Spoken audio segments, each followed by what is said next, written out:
Betapa sakitnya dihianati suami sendiri. Beri rasanya tiada terkira. Luka itu begitu sangat menyayat jiwa. Bercucuran air mata membasahi pipi, menggelegak dan tidak terkendali. Aku minta cerai, ucapku dengan air mata berlinang dan tubuh bergetar. Tidak, aku tidak akan menceraikanmu, Mila, ucap Lendra sambil memegang bahuku. Aku menuju lemari pakaian, memilih untuk tidak meladeninya, sebab aku tahu ia berwatak keras dan tidak pernah mau dibantah. Sebaiknya aku pergi dari rumah ini untuk menenangkan pikiran. Dengar dulu penjelasanku. Aku tidak pernah selingkuh. Semua bukti sudah jelas. Ia jalan dengan Lastri. Bahkan, kata Bibi, ia terlihat mesra bergandengan tangan dengan mantan istrinya itu. Apa itu belum cukup bukti? Aku tak menyangka Mas Lendra bisa mengkhianati cinta yang sudah kami bangun bersama. Bahkan dari pernikahan ini, aku dan Mas Lendra mempunyai buah hati. Aku memang sering mengabaikannya ketika pulang kerja, malas untuk melayani ketika ia menginginkan nafkah batin. Namun, kenapa harus pengkhianatan yang ia beri? Padahal ia bisa menegurku baik-baik. Tidak seperti ini. Rasa pedihnya tiada terkira. Sakit rasanya. Bahkan lebih sakit ketika kulit tersayat benda tajam. Mil, tolong dengar penjelasanku. Semua tuduhanmu tidak benar. Mas Lendra menahan lenganku yang sedang membereskan semua barang-barang ke koper. Cukup, aku tidak mau dengar penjelasanmu lagi. Sekarang aku mau pulang ke rumah orang tuaku. Aku menepis tangan kekarnya berlalu dan mendorong koper yang sudah siap dibawa. Mempertahankan rumah tangga ini sungguh mustahil. Aku paling tidak suka dihianati. Mungkin kalau kesalahannya bukan perselingkuhan, aku masih bisa memaafkannya. Akan tetapi, kalau untuk hal yang satu ini, aku tidak sudi bersamanya lagi. Kebaikan berakhir sebuah duka nestapa. Lendra sebenarnya suami yang baik. Lelaki berhidung mancung itu selalu pengertian. Ia juga sering membantu pekerjaan rumah. Akan tetapi, di balik semua itu, ia tega bermain api. Mama mau kemana? Kok bawa koper? Tanya Sakila saat aku menuruni anak tangga terakhir. Aku segera menghampiri dan memeluknya erat. Tak terasa, air mata ini jatuh tanpa disuruh. Jaga diri kamu baik-baik ya. Aku mengusap lembut punggungnya sambil mengusap jejak air netra yang membajiri pipi. Aku tidak mau putri kecilku melihat genangan air yang merembes ini. Kamu jangan nakal, ucapku melepas pelukan. Mama sayang banget sama kamu. Tapi sekarang mama harus pergi. Mama mau kemana? Tanyanya dengan parau. Air mata membasahi pipi cabinya. Aku nakal ya ma. Aku menggeleng, lalu mengusap air matanya. Aku tidak sanggup menjawab pertanyaan yang ia lontarkan. Anak pintar gak boleh nangis. Aku menyunggingkan senyuman walau terpaksa, agar si gadis kecil tidak sedih lagi. Aku tidak tega melihatnya menangis. Akan tetapi, aku juga tidak bisa mengajaknya pergi bersamaku. Sebab, kalau aku membawanya pergi, Mas Lendra pasti akan marah besar. Ia tidak akan mengizinkan putri kesayangannya ku bawa pergi. Jangan tinggalkan aku, Ma. Mama, jangan pergi. Aku memeluknya lagi, mencoba menenangkan. Maafkan Mama, sayang. Mama tidak bisa lagi hidup bersama papamu. Bukannya Mama tega meninggalkanmu, tetapi Mama tidak sanggup lagi bertahan. Aku tak kuasa lagi menahan buliran bening yang terus menerobos netra. Bagaimana bisa melihat putri kecilku meneteskan air mata? Maafkan Mama, sayang. Aku segera melepaskan pelukan dan beranjak pergi. Mama, jangan pergi. Shakila meraung terus memanggilku. Aku tak menghiraukannya dan mempercepat langkah. Segera aku memasuki taksi online yang sudah dipesan terlebih dahulu. Jalan, Pak, perintahku. Mama, jangan pergi. Masih terdengar ia memanggil-manggil sambil melambai-lambaikan tangan. Pipinya sudah basah dengan linangan air mata. Tubuh kecil itu seakan-akan ingin berlari mengejar. Namun, tangan kekar Mas Lendra menahannya. Kuda besi ini terus melaju sampai teriakan Shakila tidak terdengar lagi. Sepanjang perjalanan, aku tak kuasa menahan buliran ini. Ia bagaikan badai yang menerjang tanpa bisa dibendung.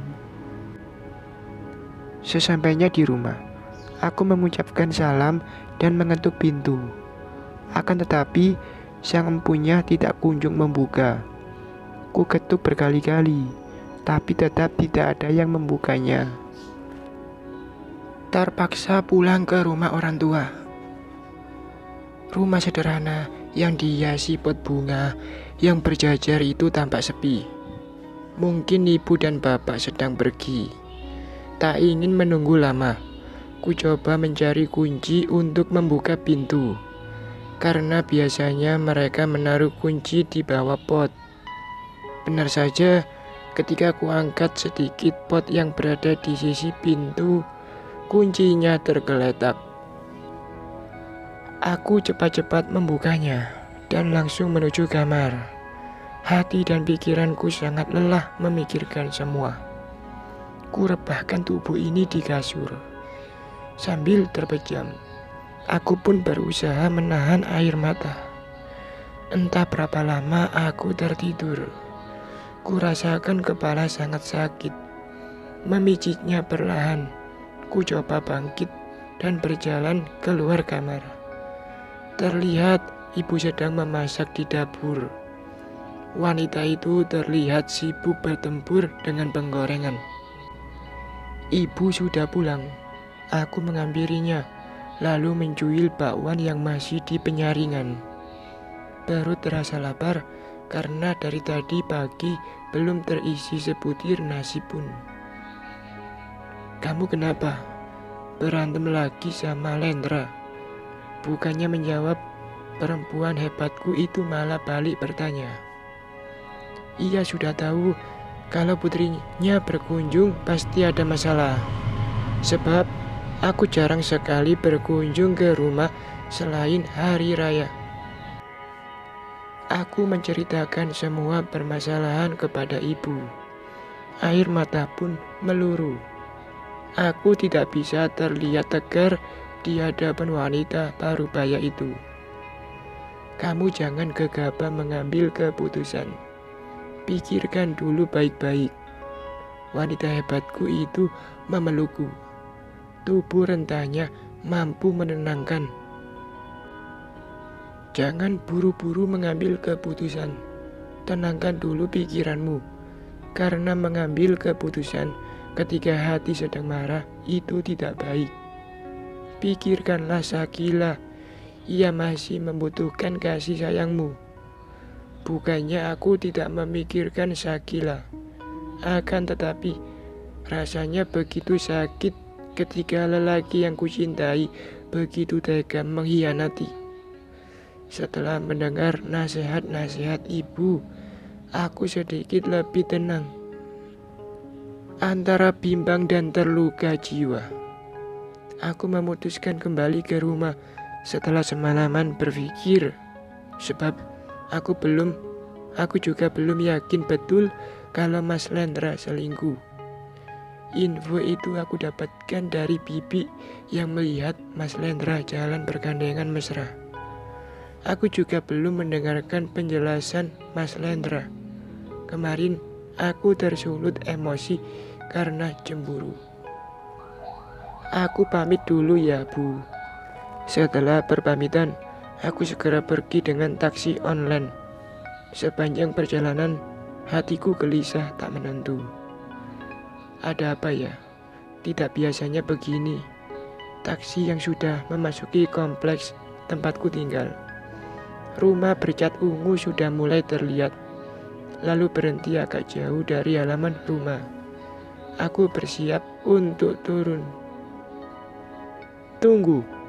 Aku memicingkan mata. Pemandangan yang kulihat mampu menghancurkan hati berkeping-keping. Dadaku sesak. Hati serasa ditimpa godam berkali-kali. Remuk redam. Lastri dan Mas Lendra sedang berpelukan mesra di luar rumahku. Baru saja aku tinggalkan kamu 1 malam, Mas. Tetapi apa yang kamu lakukan sangat menjijikkan. Begitu saja tak terasa, buliran bening mengalir begitu saja tanpa dikomando. Kenapa kamu begitu tega, Mas? Apa salahku? Terpaksa memutuskan untuk bercerai. Kejadian itu membuat aku lebih mantap untuk bercerai. Walau Mas Lendra bersikukuh tidak memberikan talak. Tanpa menunggu lama, aku langsung mengurusnya ke pengadilan. Setelah semuanya selesai, kuputuskan mencari kerja ke luar kota karena tidak mau harus dibayangi rasa sakit hati. Semoga saja dengan merantau, aku bisa melupakan Mas Lendra. Nasib baik berpihak padaku. Aku diterima kerja walau hanya jadi ART. Pekerjaannya pun lumayan ringan. Hanya membereskan rumah, mencuci piring, dan mencuci baju. Itu pun pakai mesin cuci. Sayangnya, aku cuma bertahan beberapa bulan.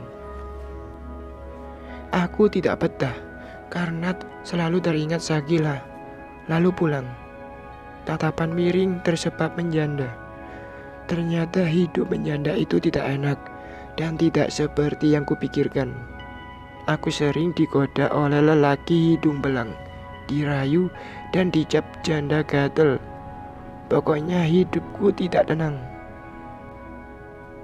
Bahkan aku pernah dituduh menggoda suami orang, sampai istrinya memaki dengan kata-kata kasar. Padahal aku sama sekali tidak pernah menggoda suaminya. Mungkin karena parasku yang cantik, tubuh ramping, kulit putih bersih. Makanya banyak lelaki yang menggoda. Bahkan ada beberapa lelaki yang datang ke rumah untuk melamar. Akan tetapi tak ada yang cocok denganku. Aku juga selalu menjadi buah bibir para tetangga. Padahal aku tidak pernah mengusik mereka. Sungguh malam nian nasibku. Perjodohan pernikahan kedua. Mil, Bibi punya calon buatmu. Sudah kesekian kalinya Bibi menawariku calon. Namun aku tidak pernah menerimanya. Wanita berpakaian seksi itu selalu berusaha menjodoh-jodohkanku dengan teman lelakinya. Dia ini pengusaha kaya loh, Mil. Kali ini kamu harus mau. Bibi tidak mau ada penolakan lagi. Cerocos Bibi sedikit memaksa. Akhirnya aku pasrah menerima perjodohan. Terlebih aku tidak tahan dengan perkataan tetangga yang selalu mencapku sebagai wanita penggoda. Mungkin kalau aku menikah lagi, mulut mereka bisa bungkam. Pernikahan dilaksanakan secara meriah. Lelaki yang bersanding denganku ini seorang duda kaya. Ia bekerja di tambang emas, jadi ya pasti uangnya banyak. Setelah pernikahan dilaksanakan, tidak ada lagi yang mengataiku wanita penggoda, janda gatal, atau sejenisnya. Semula aku memang tidak mencintainya. Akan tetapi seiring berjalannya waktu, lelaki itu mampu memikat hatiku hingga kami mempunyai jagoan kecil. Aku sangat bahagia. Hidupku terasa sempurna dengan adanya buah cinta. Sayang, kebahagiaan itu tak berlangsung lama. Suamiku kabur entah kemana. Ia pergi begitu saja dan meninggalkan hutang yang banyak, dan akulah yang harus membayarnya. Ternyata suamiku itu bekerja di tambang emas ilegal. Selama ini aku tidak mengetahuinya karena cuma tahu ia pulang 1 minggu sekali. Tentang pekerjaan jelasnya aku tidak tahu. Sayang, aku berangkat dulu ya. Jaga diri baik-baik dan jaga pangeran kecil kita. Mas Hans mengecup keningku. Ia pun mencium rasa yang ada di gendonganku. Itulah kata-kata terakhirnya sebelum ia pergi entah kemana. Begitu tega ia menelantarkan aku dan rasa begitu saja. Sekarang yang harus dipikirkan adalah bagaimana caranya membayar hutang yang ditinggalkan oleh Mas Hans, serta membiayai hidupku dan rasa. Kabar yang membawa duka penyesalan. Bunyi benda pipi membuyarkan lamunanku. Segera kurai handphone di nakas. Dari nomor tak dikenal. Siapa ya? Aku langsung mengangkatnya. Takutnya penting. Assalamualaikum. Terdengar suara wanita mengucapkan salam di seberang sana. Waalaikumsalam. Mil, cepat datang ke sini. Sakila sakit terus manggil-manggil kamu. Tiba-tiba panggilan terputus. Beberapa menit kemudian, Mbak Mika mengirimkan lokasi di mana Sakila dirawat. Ya Allah, cobaan apa lagi ini? Tanpa pikir panjang, aku bergegas ke rumah sakit. Sebelumnya, aku titipkan rasa terlebih dahulu ke tetangga. Sepanjang perjalanan, pikiranku kalut, resah, gelisah tak menentu. Rasanya, aku ingin segera memeluk Sakila. Dulu, ketika aku pergi meninggalkannya, ia masih berumur 5 tahun. Sekarang, pasti putri kecilku itu sudah menjadi gadis cantik. Setelah perceraianku dengan Mas Lendra, aku tidak pernah diizinkan bertemu dengannya. Paling cuma hari raya, itu pun dulu. Sekarang, sudah beberapa tahun, aku tidak lagi pernah berjumpa dengannya. Sesampainya di rumah sakit, aku langsung menanyai suster yang berdiri di depan kasir. Aku bergegas menuju kamar yang ditunjukkan oleh sang suster. Setelah dekat dengan kamar yang dituju, terdengar suara orang menangis. Dek, perasaanku tak karuan. Apa yang terjadi dengan Sakila? Tanpa mengetuk, aku dorong perlahan pintu dan memasuki ruangan yang serba putih itu. Di sana, gadis berwajah pucat terbaring lemah dengan berbagai alat yang menempel di tubuh. Di sampingnya, ada ibu Mas Lendra dan Mbak Mika. Mereka semua menangis. Sakila, ini mama nak. Aku sudah berada tepat di samping gadis cantik yang terbaring lemah dan matanya tertutup. Sudah terlambat, ia sudah pergi untuk selamanya. Dek, ucapan Mas Lendra bagai petir di siang bolong. Hatiku luluh lantah. Tubuh ini seakan-akan lepas dari tulang hingga aku tak bisa menopangnya.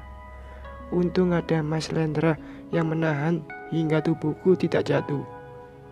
Air bening meluruh tanpa disuruh. Hancur sudah hatiku melihat Sakila pergi untuk selamanya. Sakila, buka matamu sayang. Aku mengguncang tubuh yang sudah terbujur kaku itu. Maafin mama sayang. Tak henti aku menciumi keningnya. Namun, semua itu sudah terlambat. Ia sudah pergi untuk selamanya. Penyesalan terbesar dalam hidup adalah menyia-nyiakan buah hatiku sendiri. Bahkan, sampai ia tutup usia, aku tidak ada di sampingnya.